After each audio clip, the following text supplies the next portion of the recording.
We are Travis and Adelle Graham with The Noble Marriage, and we wanted to share with you a story from brokenness to restoration in our marriage. We had the privilege of being interviewed by Focus on the Family, and we are so excited to share this interview with you. Our prayer is that through watching our story, that you hear something new for yourself and that you get healing and restoration in your life and in your marriage. Hey, and welcome back to part 2 of our story, From Brokenness to Restoration. And in this story, you're going to hear a lot of pain, trauma, hurt, restoration, healing on the other side. There's a whole lot of things we're going to talk about that we experienced in our own relationship for years. And maybe you might relate to it. In this video, we take a deeper dive into what our relationship looked like from the beginning of our marriage until around 12 years together.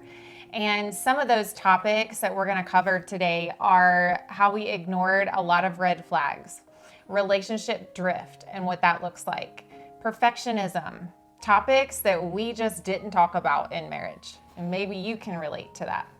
Unhealthy ways that we were dealing with unmet expectations and arguments, comparison to other unhealthy marriages, PTSD and mental health concerns, alcoholism and other addictions, as well as suicide.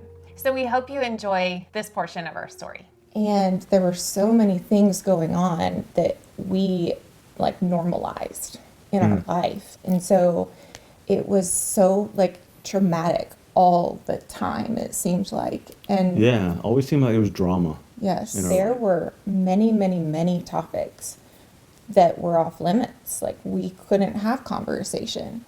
I would ask you about the traumatic events that you were experiencing, and you couldn't verbalize what was going on for you inside. And so we really started to drift a good bit right after we got married, because I wanted to be there for you and didn't know how.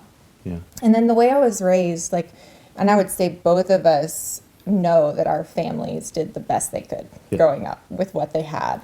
And we have amazing parents. But I learned growing up that there are topics we don't talk about. And so when I experienced that with you, it was just oh, well, that makes sense. There's things we don't talk about. And I also grew up in a very strict religious culture. I really got that I needed to put on a front and show other people that my life was perfect. And so that's when my perfectionism really started to come full blown, because I was seeing that you were struggling. I couldn't connect with you on really any level past our opinions, because that just kept us separate. And I started, especially once social media really started to take off, boy, I loved putting all the perfect pictures and things out there, because to me, it made my life look the way I wanted it to be. And on the inside, I was really struggling. I remember my behaviors back then were, if we had a disagreement and we swept it under the rug, I did not know how to process that situation. And so I would give him the cold shoulder. And sometimes it would be days, sometimes weeks, because I would have all these strong feelings on the inside that nobody helped me know how to deal with. And so what I got from that was, well, I can't be connected with you again until those feelings were gone. Right.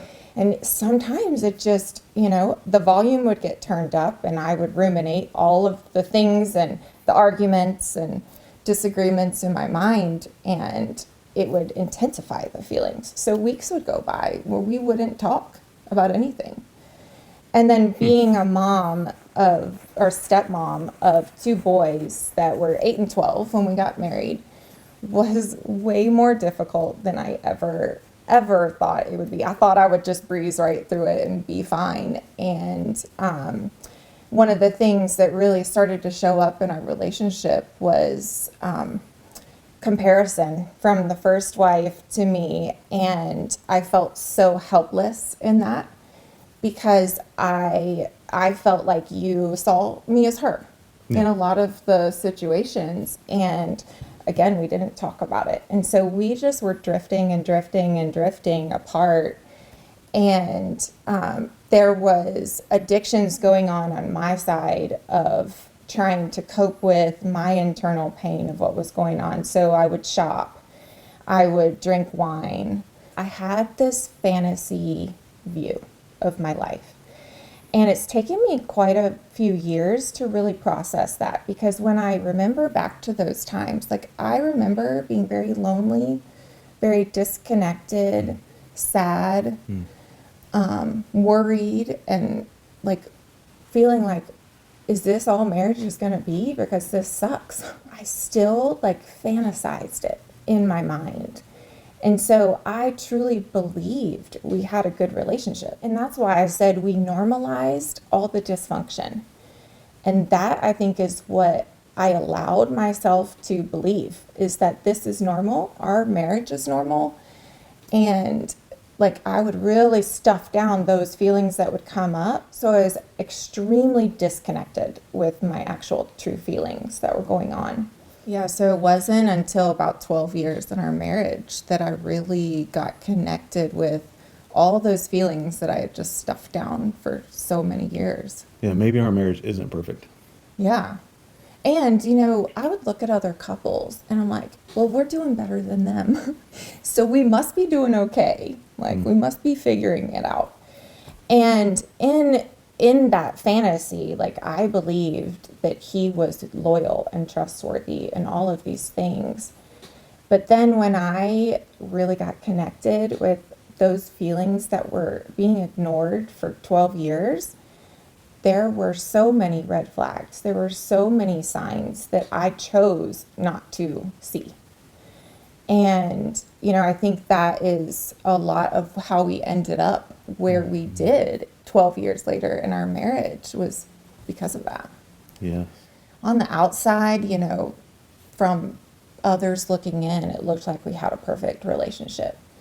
But on the inside, both of us were dying. We were lonely, disconnected. There was so much pain there, so much mistrust and disloyalty and impurity and addiction and just so many things that we really ignored. 2012, 2013 was when his PTSD really started to manifest on the outside. And we were fighting and arguing, and the drinking was increasing in both sides. So it wasn't until we started getting counseling from a Christian counselor that she started helping me see that things were not good in our relationship. And I really started to peel back the onion of myself and my own behaviors and my own ways of coping, and really started to get connected with the amount of pain that was inside. And I remember sitting there telling her, I don't love him anymore, and I am loyal, and I don't know how I'm going to make this work with a man that I just don't see any way of loving. It was, what are other people going to think about me when all this comes out? And that's my perfectionism of not wanting people to know about the pain and the hurt and all the imperfection and the things that like I had tried so hard to cover up so other people couldn't see. And really I was seeing it for the first time, and it scared me. It really honestly scared me, because I didn't know what that was going to look like. And she really encouraged me to have a conversation with Travis at that point. And I was terrified to have that conversation because of, we had just been arguing so much and they never ended well. And I remember the night that I was like, I am going to have this conversation. And we had blown up about something about Haven. I mean, she was born in 2014, and that just took our arguments to a whole nother level, because now we're having to parent and we have totally different opinions. And that night in particular, it was just not a good night. And I remember we got her to bed and we sat down in our living room. And somehow I was able to get out that we've got to do something. If we're going to stay together, the alcohol, and at this point, Travis had been to a doctor that prescribed pain medication. So now he was also addicted to opioids and several other things that were doctor prescribed. And so the mixture of the alcohol and the pills, sometimes I didn't even know if he was hearing me in my heart. And what I was trying to say was like, we need help. And I remember just feeling this overwhelming peace during that conversation with him that was very unexpected for me, because I had so much fear. And I remember telling you, like, it's Haven and me or the alcohol and pills. And at that time, I didn't know about pornography. I didn't know that he had been unfaithful. And to me, I couldn't continue just with the way things were from what I knew. And I'm really grateful I didn't know at that point, because I really believe I would have walked away. And it was enough. That conversation was just enough to get your attention. I needed that conversation. Yeah, we both Like really I was did. desperately looking for that conversation, and I did not know how to have it with you. Like I was tired of being an alcoholic. I was tired of being addicted to opiates. I ended up on 14 different prescription medications because when I was on something, I needed to take something else to combat symptoms, side effects and symptoms and other things that that particular medicine would cause. And so at that time, I had already tried to take my life twice. I was hopeless. And man, I needed that ultimate. Wow, that was a lot of things that we went through in our relationship. As I said, there was a lot of pain and trauma, there's healing and restoration. I think it can all be summed up, and there's a lot of things that we ignored in the other spouse and in our own actions and behavior. Yeah, there were just so many red flags that we were seeing in the marriage and not talking about it. And really, the reason we weren't talking about it is we didn't have safety in our relationship. We didn't have emotional safety in our relationship. And when there isn't emotional safety, there isn't the ability to communicate on an authentic level. Right. And so now that we are in a different place, I can really see just how unhealthy that perspective was, that oh, if I think I might make you upset with something I'm going to say, I'll just avoid it and we won't talk about it and it'll go away. And I'm sure you can see in our story, things didn't go away. Things didn't get better. They got worse. And I believe that's true for every marriage that ignores the important things that we need to be talking about. It gets worse. It does not just all of a sudden or on its own get better. Same thing in your relationship. If you ignore it, it's going to probably magnify, get worse. They say we just sweep it under the rug, and it never really stays under the rug. It will manifest itself and come out in very unhealthy, unproductive ways at times when you least want it to happen. And so how do we and how do they, Adele, go from not communicating to entering into some type of conversation? Because in my coaching and in your coaching, we experience this where we talk to people and they're like, I knew it was coming. I kind of saw the writing on the wall. I kind of knew something was about to hit a boiling point in our relationship, and I just chose not to say anything. I chose not to do anything, and I knew it was coming. What stops me and what stops others from having that conversation, and how can we have it? What stopped me was not knowing what to say. I didn't want to say things that were going to make it worse. And that's what I felt like was happening. Was I would try to talk to you about something and we would argue about it. And so to me, it was like, well, if we just don't talk about it, at least we're not arguing. Yeah. And I think that if more couples had the ability to communicate on that level, then they would be able to work out the problems within each other long before they become a problem. But what happened in our relationship is we had to hit rock bottom devastation in our relationship to start taking a look at what am I responsible for here, and what needs to change in our relationship. Like, if we're supposed to be life partners, this isn't working. This isn't healthy. So how do we get to a healthier place? Yeah. Yeah, I think those are great. And you've said this before, there's 6 levels of communication. And, most people stay on levels 1, 2, and 3. Those are some safe areas to stay in conversation without going deep.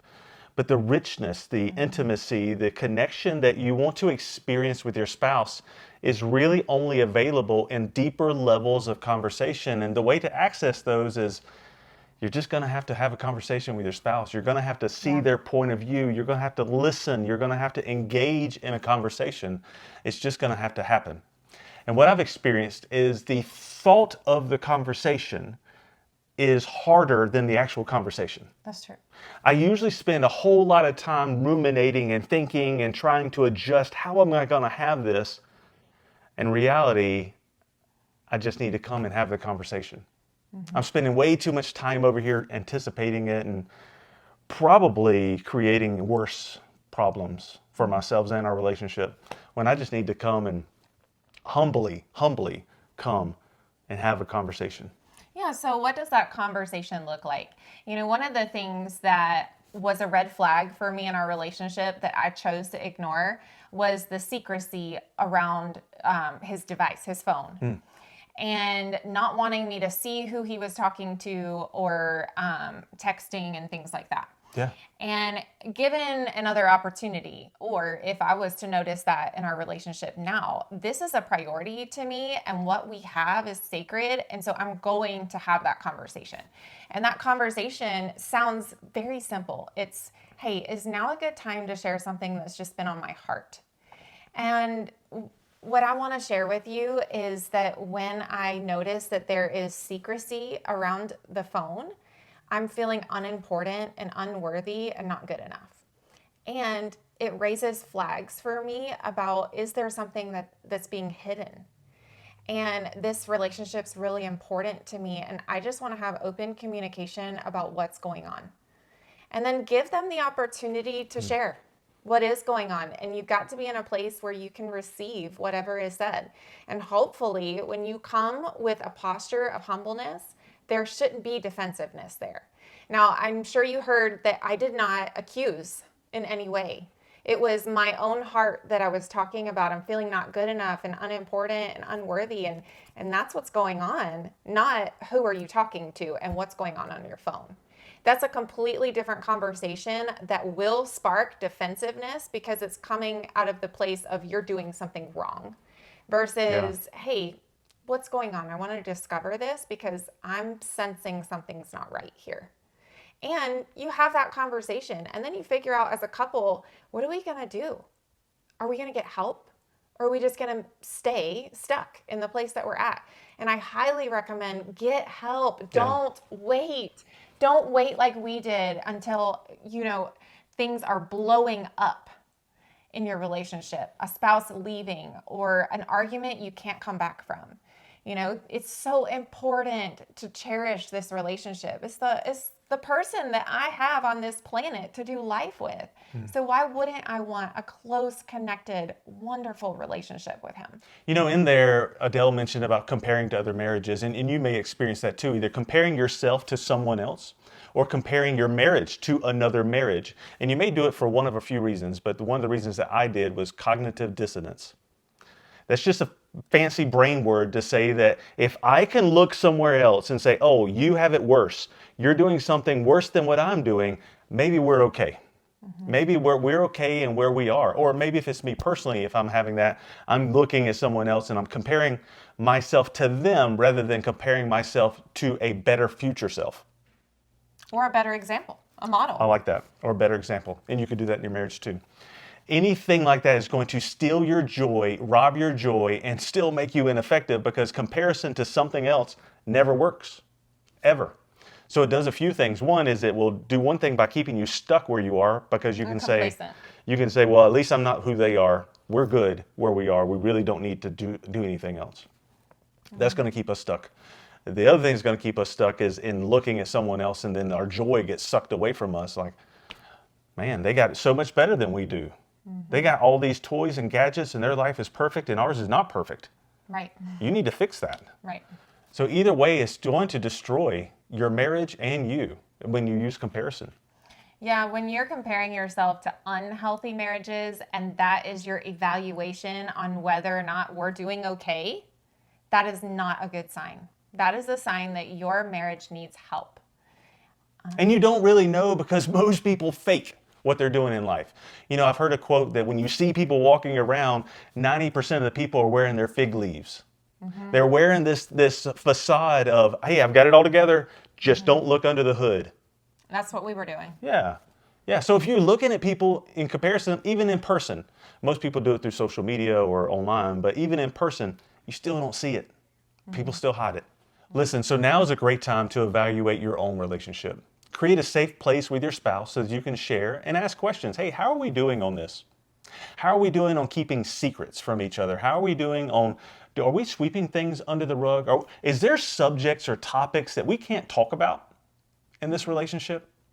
Really evaluate that. Talk with your spouse and see if that's there, how can we remove that? And I want to encourage you to seek help. It might be a therapist, it might be a mentor couple, you know, another couple that is in another season and stage of their life that you look up to them and they have values that you appreciate. Reach out to us. We would love to chat with you further in marriage coaching. That might be a next step for you as well. We're here to help you on this journey. We have a passion for individuals and couples to get freedom, to get whole and complete. Yes. And we hope that you're able to see that through this series that we're creating, a documentary of our story in our life. Do you know another couple that is struggling? Send our story to them. Our story is full of hope, and it's our desire that from other couples watching our story that they also get the hope that they're looking for. So please share our story with others. You know, every season of life is different, and we encounter different challenges, different struggles, and every marriage can use a little bit of hope in what they're going through. Yeah. And Adele, did you know the last video we did, 90% of the people were not subscribed to our channel. 90% of the people that viewed our video were not subscribed to our Stop channel. it. No. Promise. Come subscribe. Subscribe to our journey together and follow along as we talk more about marriage and help you enrich your life. Yeah, what are you waiting for? Come join us. So join us next week for part 3 of our story. You don't want to miss it. We'll see you then. Bye. Bye.